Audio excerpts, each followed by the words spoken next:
All right, so I think I did pretty good on your intro, but talk a little bit about who you are, what you do, and the background that led you here today. Yeah.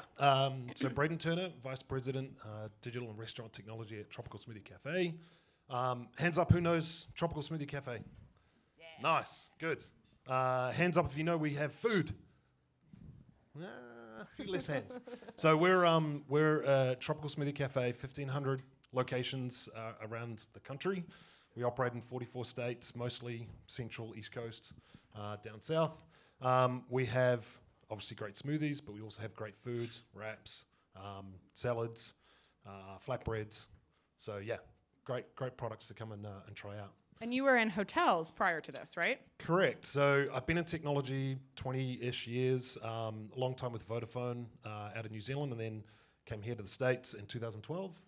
Bit of time with them, and then digital guest experience at IHG, building out ways that we can help people check into hotels, remove friction, make it a great experience. And so that, translated quite nicely into restaurant hospitality. So have been with Tropical for about 4 years, sit on the technology side. But I think if you talk to my marketing friends, they would say I'm the adopted marketing person in the team. So we work very closely with the marketing folks.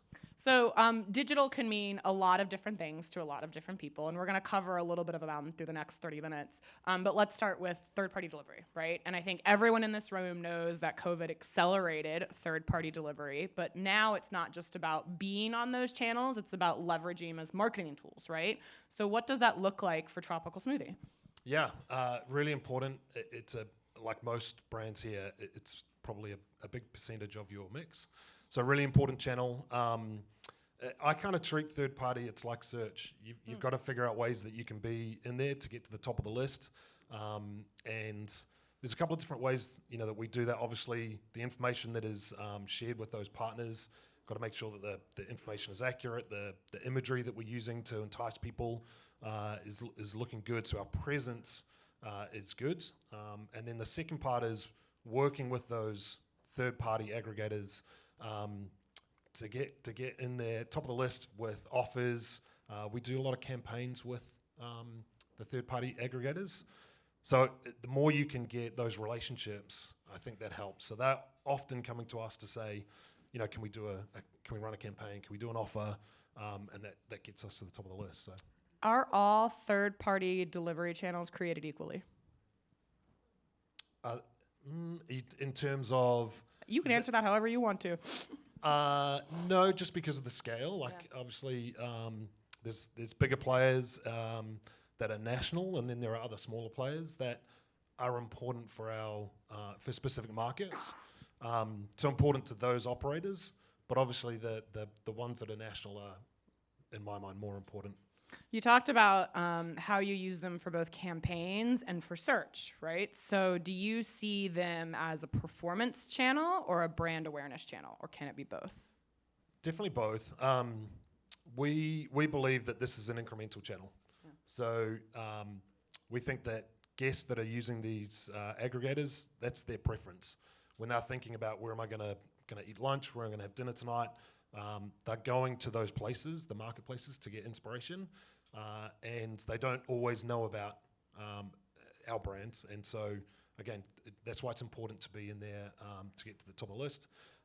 So they're seeing us and they're trying us for the first time, but that's we think it's incremental. So they're delivery customers. They make the choice, I'm going to get my food delivered. Yep. Whatever I eat, I'll figure it out later. Correct. And they're less price sensitive.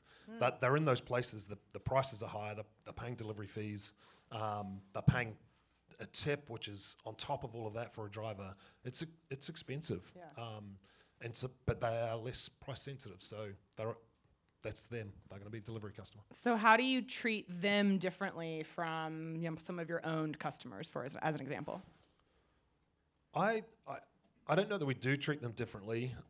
It's difficult because we don't have that direct relationship with them.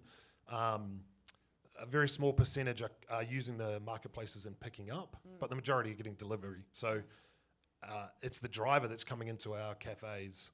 So we don't actually interact with the customer much at all. The experience comes through the product, how fresh it is, the packaging, those types of things. But other than that, it's a very disconnected relationship. Yeah. Are you looking at any overlap in between those customers on 3PD, and if they do come back into your channels for their second, third, or fourth visit? Yeah, a little bit. We have a loyalty program, and for the longest time, assumed that people purchasing on third party couldn't scan the receipt and earn points, but found out they could. So that was it was interesting to discover that, and we had the discussion. Do we want to extend loyalty to a customer that's not a direct customer? So a lot of conversation around that, and we decided to leave that on, because that person has got to give us an email address in order to be able to scan a receipt, and so that's our opportunity to try and engage with them outside of the transaction. So we left that in there, but yeah, it can be difficult to connect with them.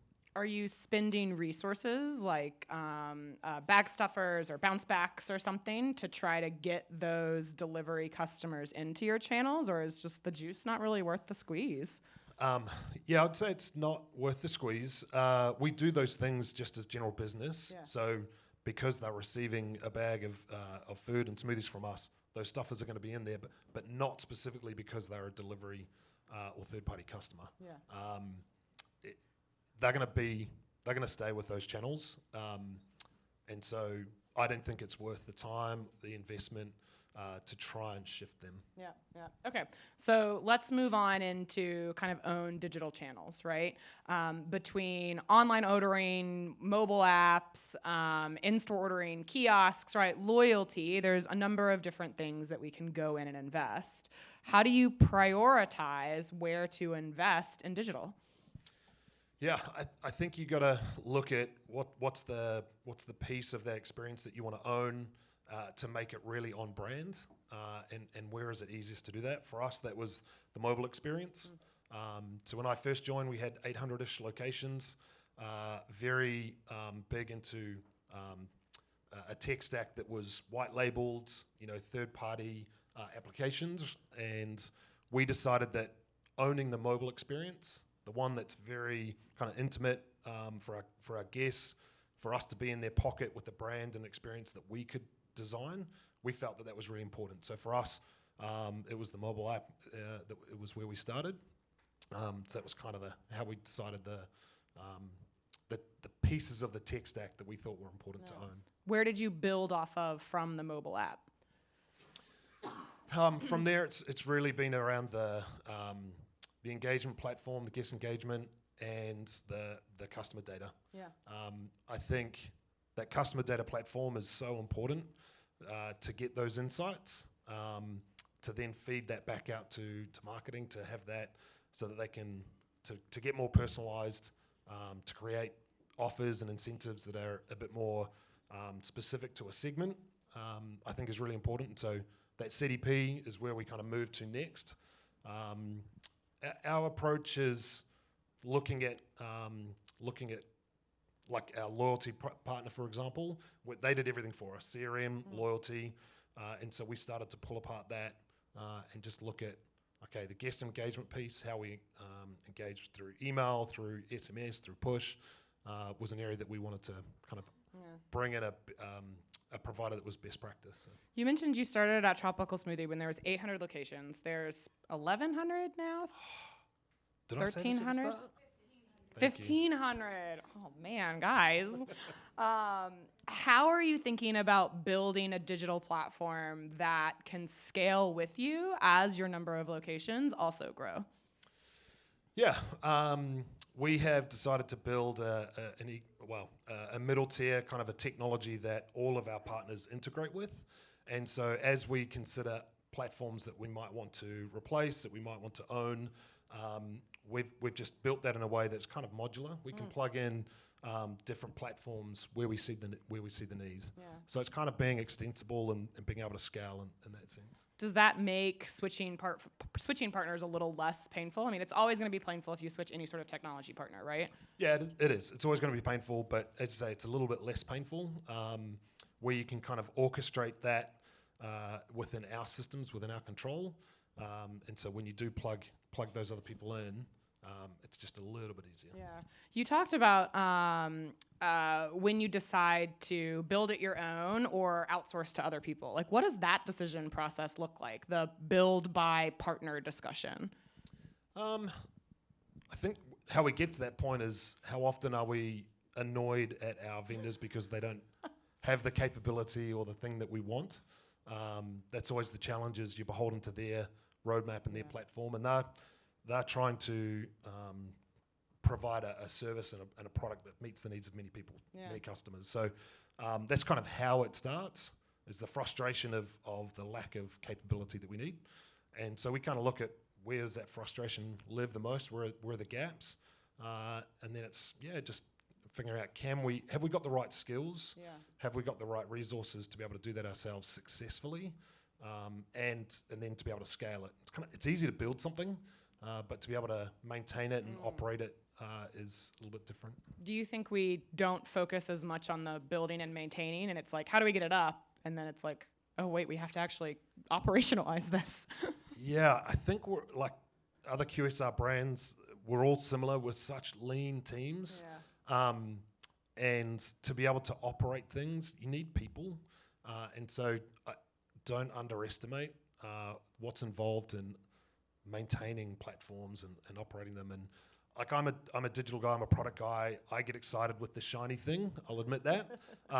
And so it's very easy for me to go, let's go and do digital menu boards. Like, love it, look at that. And then it's on to the next thing.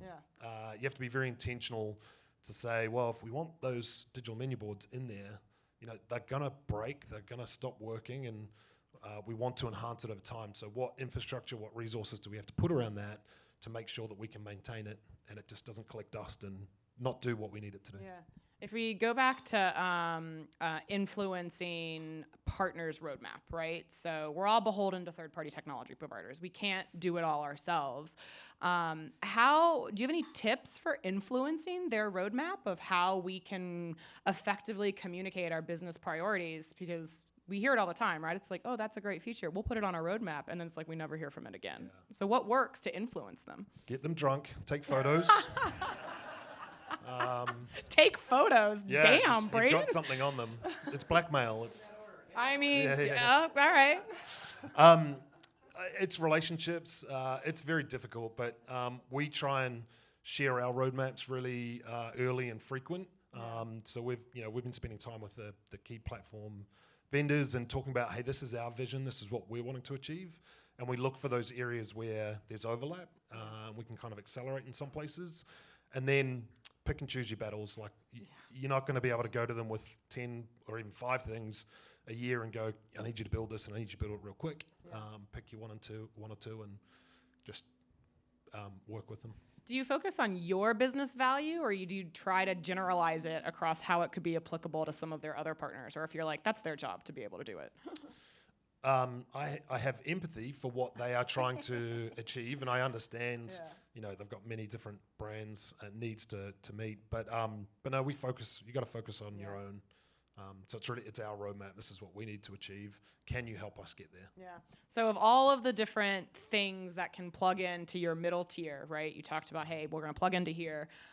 What is that foundational piece of technology that everything else builds into?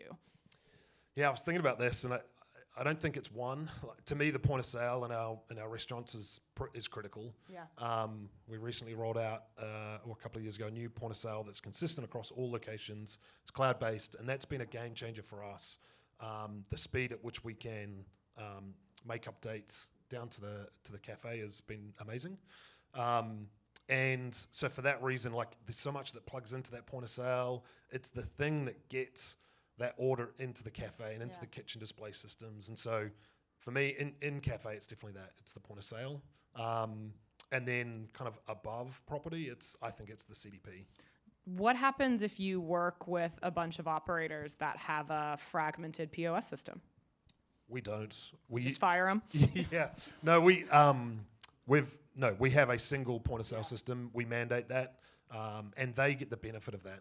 Like, we have some fragmentation in other areas, like back of house software, and we have challenges. Franchisees coming to us saying, hey, can I get this report? Can I do this thing? And it's like, no, we can't do that. We've got to commit to the systems that we can support. And so it is very difficult. Yeah. You mentioned the POS for the in-cafes. Is there, in your opinion, a foundational piece of digital technology that sits above restaurant that is like, for y'all, this is your most important piece of tech?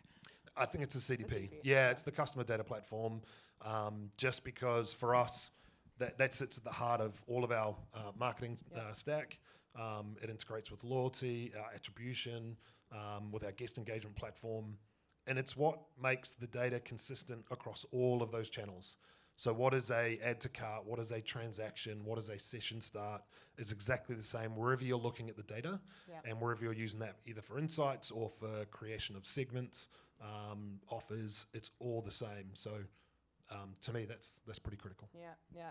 So what are some of the key decision factors that you go through in your head when deciding on what third-party technology provider to work with? Our processes will always talk to, no different for anyone else in technology. We'll talk to multiple different vendors. We're looking at who are they working with today? Do they understand our business, our industry? And so that's pretty important. And then, given that we are kind of across the country with different locations, can they support us in those different areas? Often we've got to install technology, we have to maintain it. So do they have a presence where our cafes are, where our franchise owners are? Oh, like even just people, boots on ground kind of thing. Yeah. Yep. So when it comes to technology, especially in the cafe, as I say, things break. You got to get out and fix them. Are there some things that you would just never outsource? Yeah. From a tech standpoint. Yeah, I think there is. There are areas where very specialized, and so I think you've got to consider, is that something that you want to tackle? Yeah. And so I would just look at that there are probably other platforms that you can start with rather than something like, I don't know, a CDP. I don't think I want to go and build that. There are other companies that do that really, really well, and so that's definitely not something that's on the radar, and as I say, there are other areas that I think we could tackle. Yeah. So then with all of these providers, right, they have out-of-the-box offerings, and then there's probably customizations that you can do for your particular business. How much do you customize within their technology versus using what's just out of the box? I think it's always... It's out of the box, but we just tailor it to us, whether it's through configurations or what it might be. But it's pretty standard. We'll look at what they've got to offer and kind of just tweak it. But it's generally always out of the box. The only area that I would probably say slightly different is from an e-commerce perspective, because we've built our middle tier. When it comes to say Olo, there are some gaps in terms of the experience that they haven't had the capability, so we've had to complement that. The beauty of having our own mobile app means that we can do that. So your mobile app is not on Olo. It's totally different? It's a custom front end. Okay. We connect into Olo, so that all the transactions pass through Olo, but it has allowed us to do some of our own front end type of experience. Yeah. We have Olo's white label website, so we do have a disparity on the experience, which is a shame. But mobile is majority of our kind of digital traffic, so we prioritize that first. Yeah. What do you think is the biggest mistake that brands go through when they're working through a digital transformation? Or what was the biggest mistake you did that you would like people to learn from? Trying to do too much. I talked before about being a lean organization. I think trying to do all of these different things with so few people, you're not going to do it all well. Yeah. So, take your pick. Which one do you want to tackle? Get the right team, the right resources around it, and just prioritize that. Yeah. It's hard. I know in our organization we have, we want to go fast. We want to achieve a lot, and so you've got to be able to communicate within your organization and up that it's not always the right thing to do. Yeah. I mean, I think everyone in here wants more resources, right? To do more things, more money for media, more resources to execute. If you had one more resource, where would you put it in your organization? Someone to write my PowerPoints. I think it's on the kind of marketing technology side, just with that kind of evolving so quickly, having more people there that understand the different types of data that we've got coming in, really getting in tight with the marketing organization to understand what are the things that you're trying to unlock, what are the use cases that you want to solve, to really help kind of paint that roadmap, and then being able to execute. It's difficult to have people that can think strategically and then also tactically execute. And so I think I'd love to have someone who's more strategy focused full time, and then more execution people. I mean, so you're talking to a group of marketers right now. So what do you want them to take away of about their technology teams, right? Like how can they work better with their technology counterparts? Share the love. Tell them you love them. They're good. No. Don't get them drunk and take photos of them? Yeah, No? I wouldn't do that. Get drunk with them. I think it's share your vision early. Share your roadmap. What are the things that you're trying to do? And the more you can share that, early on, it helps the technology folk to understand. All right, this is how my roadmap needs to support that. This is how the priorities might need to change to support it. Yeah. One more question before I'll open it up to audience Q&A. What's next for Tropical Smoothie? What are you most excited about in the next year or 2 years? We've got a couple of things going on. It's digital menu boards, it's kiosks, and bless. So while they are kind of the shiny thing, I'm tempering myself that to make sure it doesn't just stay like that. But convenient that you got resources for digital menu boards, and that's what you're excited about. I think kiosk is really interesting. Like it's been around for a while. Our franchisees have been kind of hounding us about it, and I'm not sure what it means for our business. Does the kiosk work the same for a drive-through location versus non-drive-through? Yeah. How much does foot traffic influence that, and demographics, for a particular location? So there's lots of things that we're going to learn, and we'll see where that takes us. But yeah. Any fun new food offerings coming out that we should be aware of? Has anyone tried the Hawaiian barbecue slider that's out right now? It's in a test market. For anyone who's around Boston area, it is. Sorry. The Hawaiian barbecue slider is at all of our locations. Try it. It is so good. But we have got a menu that we're testing in the Boston market. A little bit more snacking type items. Some Asian chicken skewers. Yeah. There's some more shrimp that's come back onto the menu. Some different smoothies. But the shrimp is not in smoothie form, right? Like that's actual full shrimp. No, we're you doing a shrimp. The shrimp. Yeah. Love this. Perfect. Seafood smoothie. No. Is there tahini in there too? Because that's the flavor of the year. Yeah, some good stuff there. Awesome. All right, questions. Oh, hold on. I'm coming over. And don't forget about your ice cream order. No, what's or your tropical smoothie order. Sorry, Good favorite Lord. smoothie. Favorite smoothie. God, I am striking out, Braden. 1,100 locations. I'm Taylor Volker. I work at Roundtable Pizza. I was just curious what the POS system is that you changed to that's been so great for you guys. Parbrink. We used to have micros, and about 2 or 3 years ago, evaluated a number of different POS systems, and went with Parbrink, and now that's at all locations. Taylor, what is your favorite smoothie? Oh. I really loved that little Taylor Swift lavender glitter smoothie Lavender y'all shimmer? did in Yeah. Miami. Yeah. Mm-hmm. Cool. I didn't really expect it to be one from Tropical Smoothie, so bonus points. Yeah. It's very sweet.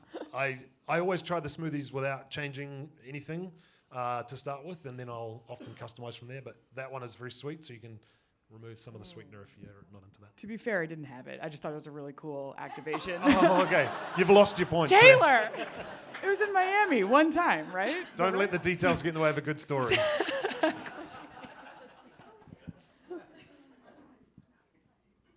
Any other questions? Oh, here, hold on. Into the mic. It's so There short. we go. In terms of your... Who are you? Oh, I'm Kat from Market. I'm just curious Okay, about your... smoothie. Sorry, what's your favorite smoothie? Oh, I like the caramelized pineapple. Yeah, cool. New LTO that we're trying. Cool. I like anything tropical. Question. CDP. How did you pick and who do you work with? So InParticle is our CDP. We actually worked with an agency, Mammoth Growth, to help us evaluate our marketing roadmap. So they came in and spent a lot of time understanding the business, talking to lots of different people. What are we trying to achieve? And then helped us evaluate different platforms. So we made the ultimate decision, but they helped us, they guided that. So mParticle is what we use because of their out-of-the-box integrations. It integrates with Punch, it integrates with Braze, who we now use for CRM, AppsFlyer from an attribution perspective. So yeah, pretty solid. And I'm so sorry to out you, but she did have your menu pulled up to answer that smoothie question. No. That is bonus points. Yeah, and you've either downloaded our app, and I love you, or you've gone to our website, and I still love you. So thank you. Just add your email address in there for me. Does MediaPost get affiliated for that click, or no? How does that work? Attribution. Cindy Richardson with Cardlytics. Oh my gosh, I have so many. I used to love Goji Berry, but you took Goji off the menu. So when you think about the kiosk, because of your integration with mobile, is there some consideration of, instead of doing a kiosk, just enabling people to use their mobile phone and order from mobile versus investing in kiosk? Yeah, that was our line for the longest time. Why build a kiosk? Everyone's got one in their pocket. The reality is that a large percentage of people are still ordering in our cafes, so they walk in. And so it's a hard behavior to kind of initiate, getting people to download that app. You have to build that experience, that relationship first. And so I think, having that kiosk in there, if someone walks in and sees there's 2 or 3 people in the queue already, and there's a kiosk, I'm probably going to use that. And of course, we're going to make it easy for you to, make you aware that we have an app after you've used the kiosk. You want to get your digital receipt? Cool, there's going to be a link to download. When you enter information, maybe there's a checkbox to say, yep, I'd love to receive offers. Here's my phone number. So we'll make it easy, but I think it's kind of an introduction to digital, and it's one step closer to having them download the app, but it's just less of a barrier. Braden, thank you so Thanks, everyone. much.